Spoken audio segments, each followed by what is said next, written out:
منزل پر ایک جوان تھا، ابتدائی جوانی میں اس نے قدم رکھا۔ اس کے گھر سے، اس جوان کے گھر سے کہا گیا کہ تم بازار جا کر کے فلاں چیز لے آؤ۔ وہ جوان گیا اور جانے کے بعد جیسے اس نے مارکیٹ میں قدم رکھا تو ایک خوبصورت لڑکی تھی، حسین و جمیل لڑکی، وہ بھی مارکیٹ میں بازار میں کچھ لینے آئی تھی۔ اس کی عمر بھی ابھی بہت بڑی نہیں تھی، وہ جوانی کی شروعات میں تھی۔ اس جوان کی بھی شروعاتی جوانی تھی، اس لڑکی کی بھی شروعاتی جوانی تھی، دونوں کی آنکھیں ایک دوسرے سے چار ہوئی۔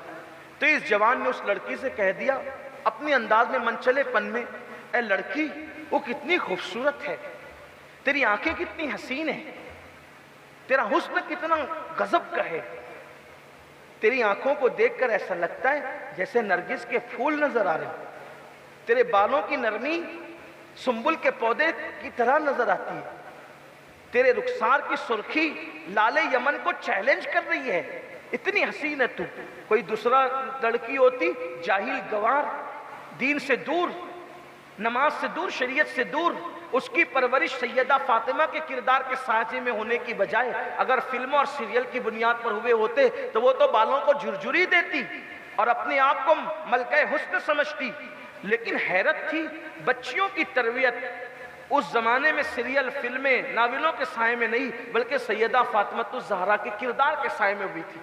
اس وقت باپ اپنے بیٹی کو موبائل نہیں دیتا تھا بلکہ کردار فاطمہ کا زیور عطا کرتا تھا، اس لیے کہ سونے کے زیور کوئی چھین سکتا ہے، کردار فاطمہ کا زیور تو مرے دم تک نہیں چھینا جا سکتا۔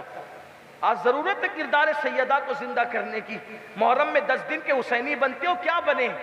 لمحے لمحے کے حسینی بنو، اور حسینیت وہ ہے جس میں بے پردگی نہیں ہے، حسینیت وہ ہے جس میں بے نمازی پن نہیں ہے، حسینیت وہ ہے جس میں شراب نہیں ہے، حسینیت وہ ہے جس میں جوا نہیں ہے، حسینیت وہ ہے جس میں جھوٹ نہیں ہے، حسینیت وہ ہے جس میں بیٹا تو قربان ہے مگر نماز قربان نہیں ہے، حسینیت وہ ہے جس میں 6 مہینے کا معصوم تو قربان ہے لیکن شریعت قربان نہیں ہے۔ ہم ساری چیزیں حسینیت کے الٹ کرتے ہیں اور صرف شربت اور کھچڑے کے حسینی بن کے رہ گئے، بس اتنا رہ گیا ہے۔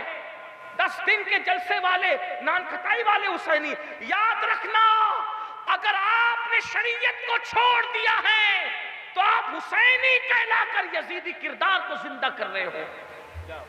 اگر آپ شراب کے اڈے پر ہو تو حسینی کہلا کر اب کردار یزید زندہ کر رہے ہو۔ خدا کے لیے حال پہ رحم کرو، امام حسین کو، ان کے نانا کو کیا منہ دکھاؤ گے، ان کے رب کو کیا منہ دکھاؤ گے؟ اس لیے توبہ کر کے پلٹو۔ اس جوان نے اس لڑکی کی حسن کی تعریف کی، اس نے گردن کو جھرجھری دینے کی بجائے وہ غصے میں آئی، اس نے کہا رک، تو میرے حسن کی تعریف کرتا ہے، ابھی مزہ چکھاتی ہوں، سب سے زیادہ میرا حسن تجھے کہاں کا لگتا ہے؟ اس نے کہا تیرے جسم میں سب سے زیادہ خوبصورت تیری آنکھیں، تیری جھیل سی آنکھیں، اس میں ڈوب کر کے نہانے کو جی چاہتا ہے، اتنی خوبصورت ہے تیری آنکھیں۔ اس نے کہا رک، ابھی تجھے مزہ چکھاتی۔ وہ واپس گئی، تھوڑی دیر میں ایک بوڑھی کنیز آئی اور اس بوڑھی کنیز نے ایک ٹرے کپڑے سے ڈھکا ہوا پیش کیا۔ اے لڑکے، ابھی تھوڑی دیر پہلے ایک لڑکی کے حسن کی تعریف تو نے ہی کی تھی؟ اس نوجوان نے کہا ہاں۔ اس نے تحفہ دیا، وہ جوان خوش ہوا، پہلی محبت کا تیر نشانے پہ جا لگا، میں تو کامیاب ہو گیا۔ لیکن جیسے ہی کپڑا ہٹایا پیروں کے نیچے سے زمین کھسک گئی، اس میں ایک چٹھی تھی اور 2 کٹی ہوئی آنکھیں رکھی ہوئی تھی جس سے خون ٹپک رہا تھا۔ چٹھی دیکھا تو لکھا تھا اے نوجوان، تو نے میرے حسن کی تعریف میری آنکھوں سے کی، تو میرے فتنے میں مبتلا ہوا، مجھے اندھی بن کر رہنا تو گوارا ہے لیکن مجھے پاپی بن کر رہنا گوارا نہیں ہے۔ تو نے میری آنکھوں کی تعریف کی، آنکھوں کو دیکھ کر میرے فتنے میں تو مبتلا ہوا، میں نے آنکھیں کاٹ کے تجھے بھیج دیا ہے، یہ آنکھیں لے لے جو تجھے پسند ہے اور مجھے بھول جا، کبھی میرا تصور بھی مت کرنا۔ وہ جوان جب گھر پلٹا تو اتنا متاثر تھا کہ آنکھیں رو رہی تھیں، آنسو بہ رہے تھے، پورا بدن کانپ رہا تھا۔ مصلی پہ بیٹھ کے پوری رات توبہ توبہ توبہ توبہ، استغفار استغفار استغفار، اللہ کی بارگاہ میں خوب آنسو بہائے۔ پھر صبح ہوتے ہوتے خیال آیا جرم تو کریں مخلوق کا اور معافی مانگے خدا سے، دل دکھائیں مخلوق کا، معافی مانگے خدا سے، حق تلفی کریں مخلوق کی، معافی مانگے خدا سے۔ اے فلاں، تو نے ایک لڑکی کی زندگی تباہ کر دی، ارے وہ اتنی خوبصورت تھی، آنکھیں کاٹ کر تیری وجہ سے دے دیا، اب وہ اندھی ہو گئی، اس کو کون اپنائے گا؟ اس کا مستقبل کیا ہوگا؟ اس کی شادی کس کے ساتھ ہو سکے گی؟ میں نے تو اس کی زندگی تباہ کر دی 2 جملے بول کر۔ جب خیال آیا تو سوچا چلو اس لڑکی سے چل کے معافی مانگ لے، اس کو راضی کر لے، کوئی مسئلہ حل کریں۔ جب اس کے محلے میں پہنچا وہ جوان تو دیکھا کسی کا جنازہ اٹھ رہا ہے۔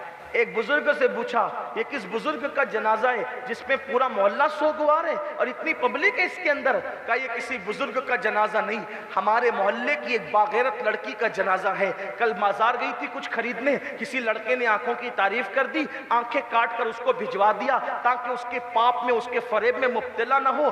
آنکھیں جذبات میں کاٹ کر بھجوا تو دیا، لیکن پورا دن درد سے تڑپتی رہی۔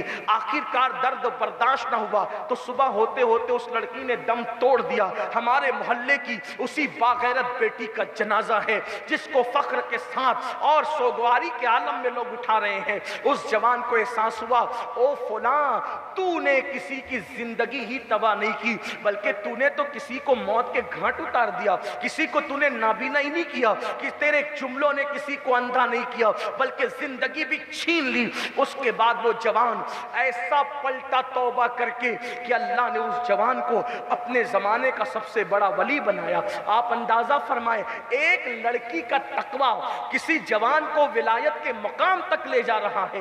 کاش ہمارے گھر کی بیٹیاں، ہماری بچیاں پردے کی طرف آئیں، دین کی طرف آئیں، مذہب کی طرف آئیں۔ اور آپ کو بھی یہی کہتا ہوں نوجوان اب شادی کرنے میں جو ہے وہ خوبصورت لڑکیاں ڈھونڈنے کی بجائے دیندار لڑکیاں ڈھونڈے، اس لیے کہ خوبصورت ماں خوبصورت بیٹا پیدا کرے یہ ضروری نہیں ہوتا، لیکن دیندار ماں دیندار بیٹے ہی کو جنم دیا کرتی ہے۔ اس لیے اگر اپنے گھر میں اپنی نسلوں کو دیندار چاہتے ہو، ایک انگریز مفکر نے کہا تھا تم مجھے اچھی مائیں دے دو میں تمہیں اچھی نسل عطا کروں گا۔ یہاں کے علماء کی یہی فکر ہے کہ مدرسہ جو ہے وہ سیدہ فاطمہ الزہرا للبنات قائم ہو اور بچیاں پڑھیں، اور یہاں سے ایک مشن ہو بچیوں کو سنوارنے کا، ماں کی گود کو۔ کسی نے کہا تھا کہ آج بھی ہو سکتا ہے عیسیٰ سا بیٹا پیدا، لیکن میں اس کو تھوڑا ترمیم کر کے عرض کروں آج بھی ہو سکتا ہے عیسیٰ کا پرتو پیدا، ماں کی گود ہی ملتی نہیں مریم کی طرح۔ اگر ماں کی گود مریم کی طرح ہو جائے تو آج بھی بچے نیک اور صالح پیدا ہو۔ اللہ تعالی ہم سب کو توفیق عطا فرمائے، اور گفتگو کے درمیان کوئی غلطی ہو اللہ تعالی معاف کرے۔ استغفر اللہ ربی من کل ذنب واتوب الیہ، لا الہ الا اللہ محمد الرسول اللہ۔ السلام علیکم۔